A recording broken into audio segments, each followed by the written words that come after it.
Hello everyone, this is Nintendo, and today I'm doing a video which I'm basically expressing my thoughts and opinions on the Microsoft, Sony, and Nintendo E3 press conferences as of E3 of 2012.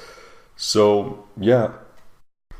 Alright, so let's first start off with the Microsoft E3 press conference, and you know what, I'm going to be perfectly honest with you, I thought their press conference sucked this year. Now granted, it didn't suck as bad as last year or the year before last year, at least it didn't hire a whole bunch of little children to pretend that they were playing the Kinect and stuff like that. Actually, a lot of the stuff they showed was a mix between controller and Kinect, so it wasn't just Kinect this, Kinect that, Kinect this, but a lot of the games they just showed at their press conference were really mediocre. They showed Halo 4, a Splinter Cell game, a football game, a soccer game, a new Gears of War, Forza Motorsport, Racketeer, the Fable Journey.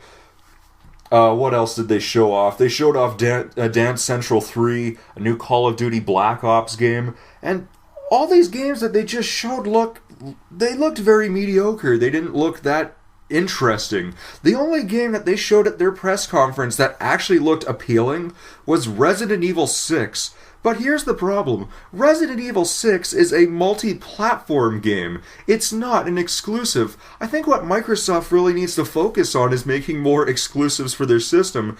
And then they're doing all this other stupid stuff at their press conference where they're saying, now with Xbox Live, you can watch hockey, football, or basketball on your Xbox 360 through Xbox Live Gold. And to me, that's just stupid because, you know, if you wanted to watch sports, wouldn't it be easier to go watch it on your television? I mean, here's Microsoft, they're sitting here thinking, okay, so how can we get people to watch hockey on their Xbox 360s with Xbox Live Gold subscription without having them to go watch it on the television? What they should be focusing on is, what kind of new franchises should we make? They kind of need like a mascot or something that would symbolize their system. They need to branch out to different genres of franchises. They need to make like a side-scrolling shoot-'em-up, a platformer, or like either a 2D or 3D platformer, a puzzle game, a beat-'em-up, a fighting game, or just something new for their system. You know, it did make me wonder on their press conference, where the hell was Rareware this whole time? They could have made this press conference a little bit more interesting if Rareware stepped out and said, hey, we're going to make a new Conker's Bad Fur Day or a new Banjo-Kazooie or something like that. And then they show off, like, now you can have Internet Explorer on your Xbox 360. Well, what's the point? I mean, if you have internet, chances are you have a computer. It's so pointless. Ugh. And then they also announced the Xbox 360 Smart Tablet, or Smart Glass, that's what it was called. It's basically an iPad ripoff that connects to your Xbox or whatever, and I really not quite sure what it is. You can do different stuff with it, like on games or movies or whatever, but it looks like a really failed product, and I don't know. Microsoft, just focus on making games. We don't care about this crap. So, yeah, let's move on to the Sony press conference. Alright, so let's talk about the Sony E3 press conference, and I gotta say that this year they did a pretty good job. They actually did a better job than I expected, really. So let's just talk about some of the games.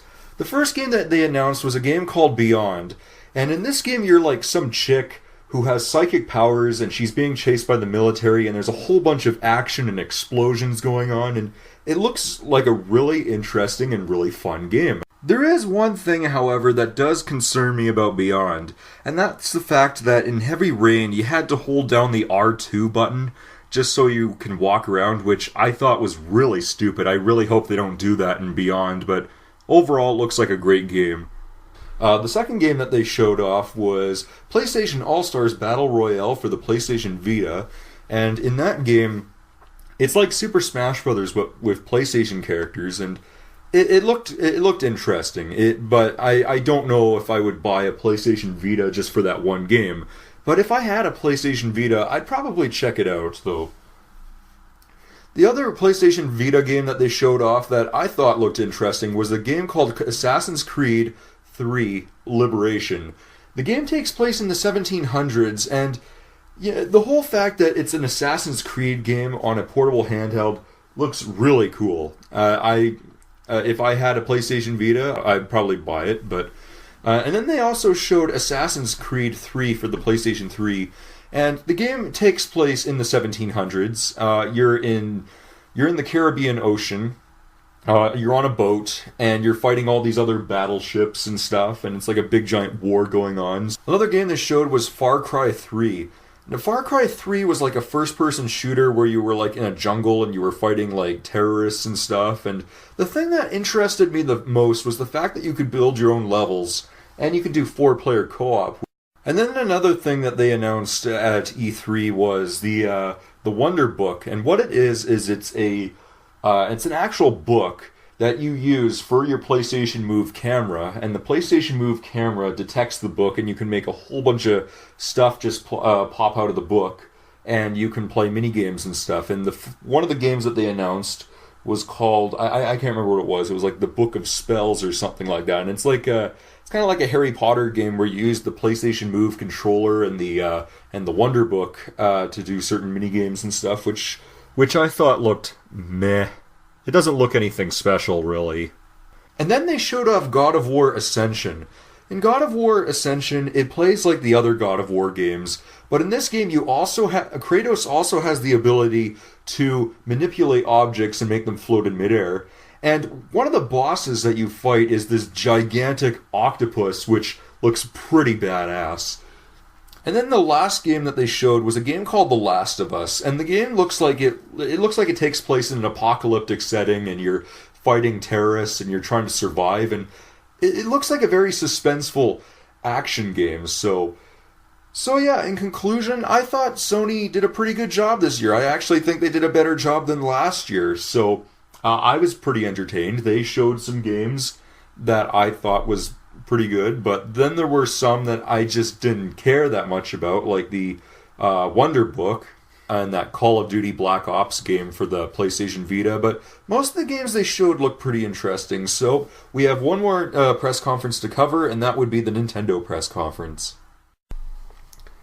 Alright, so last but not least, let's talk about the Nintendo E3 press conference, and I was really looking forward to this one because we got to hear more information about games being released for the Wii U and possibly a new Super Smash Bros. Game. I mean, after all, Nintendo did talk about it last year, and, you know, Nintendo makes, for the most part, they usually make some pretty good press conferences, and Nintendo's well known for making some really good franchises, so the first game they announced for the Wii U was Pikmin 3, and it plays like every other Pikmin game, except you have 4 people this time, and you also have these new Pikmin called Rock Pikmin.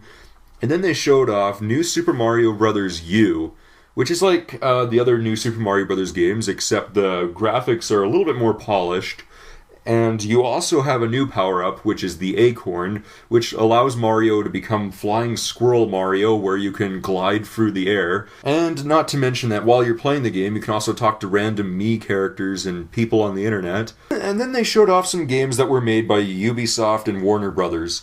The ones that were made by Warner Brothers was Batman Arkham City Armored Edition, which is like Batman Arkham City with new power-ups and stuff.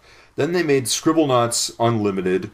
As for Ubisoft, they made Rayman Legends, which looks cool. It's a 2D platformer. And then they made a game that if I get a Wii U, I'm definitely picking this game up. Zombie U. Yeah, I know the title's a little bit stupid, but it's a survival horror game that looks really interesting, and it looks like a game that can show off what the Wii U is capable of. And then Nintendo talked a little bit about some of the games that were upcoming for the 3DS. They talked about Luigi's Mansion 2 last year, so this year Luigi's Mansion 2 has a new title. Luigi's Mansion New Moon, which will be released this holiday season, as well as Paper Mario Sticker Star. And I'm kind of looking forward to this one because it's been quite a bit of a while since we've seen a Paper Mario RPG, and Paper Mario on the Nintendo 64 is quite possibly my favorite RPG. And then they showed off New Super Mario Bros. 2 for the 3DS. Geez, we've already got 2 2D platforming Mario games in one E3 press conference. That's pretty amazing. Now, there is something about New Super Mario Bros. 2 that I just wasn't that satisfied with. And that's the fact that the main selling point to New Super Mario Bros. 2 is the whole coin gimmick. There's a certain power-up in the game where you can make the enemies and Mario turn gold, and you can do a whole bunch of stuff like hurting enemies or breaking blocks, or simply just running around, and you can make coins explode all over the place. Now, the reason why I'm not too happy about this is it's going to make collecting lives a lot easier, which is going to make the game a bit easier and not as challenging, which disappointed me a little. However, just recently I heard that collecting every single coin in the game is supposed to, grant you 100% completion, so I guess that does make up for it, though. So some other games that were announced by other third-party companies were the Darksiders 2, Tank Tank Tank, and what was another one? Some new Tekken game, I can't remember what it was called, but one of the power-ups you get is the Mega Mushroom from Mario. And then there was Lego City Undercover, which is like an open world game where you're like a cop that's like a Lego character and you have to solve crimes and capture bad guys, which looks interesting. There was also some other company, I can't remember who made this game, I'm guessing it's Ubisoft, but they just made a game called Sing, and basically what it is, it's karaoke on your Wii U. Actually, more like karaoke and dancing on your Wii U, which I don't know.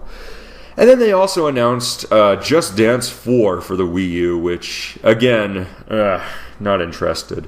And then Nintendo announced a new Wii Fit game, which is Wii Fit U, which I'm not that excited about. I mean, personally, I think one Wii Fit game is enough. I mean, they already released Wii Fit Plus, which was an upgraded version from the original Wii Fit, and I don't see how this game needs another sequel. And then, last but not least, I was hoping that they would show off Super Smash Bros., but unfortunately they didn't. Instead, they showed off a game called Nintendo Land. Now, Nintendo Land is a virtual theme park, kind of like Disneyland, except with Nintendo franchises. So there's a Zelda area, a F-Zero area, a Donkey Kong area, a Luigi's Mansion area, and I will give this game credit. It actually does look more promising than the Disneyland game for Kinect. I mean, I've seen a little bit of gameplay of it, and it actually does look like a fun multiplayer game. And I would definitely buy it if Nintendo added some online multiplayer so you can play with random people on the internet, because it looks like a fun game to play with a big group of people. So yeah, in conclusion, I thought Nintendo's press conference wasn't that impressive this year. I mean, it was good. They showed some good games, but there were so many missed opportunities. I mean, they didn't show off a new Metroid game, a new F-Zero, or a new Star Fox game. I mean, it would have been better if they showed off a new game sequel for a franchise that we haven't seen in a long time, like maybe perhaps a new Star Tropics game or a new Eternal Darkness game. But yeah, hopefully Nintendo can do better next year. So, out of this year's E3 press conferences, all three of them, I think Sony and Nintendo were tied. But that's just my opinion personally. So anyway, that's the end of my thoughts and opinions on the Microsoft, Sony, and Nintendo press conferences. And this is Nintendo Guy saying take care and see you later.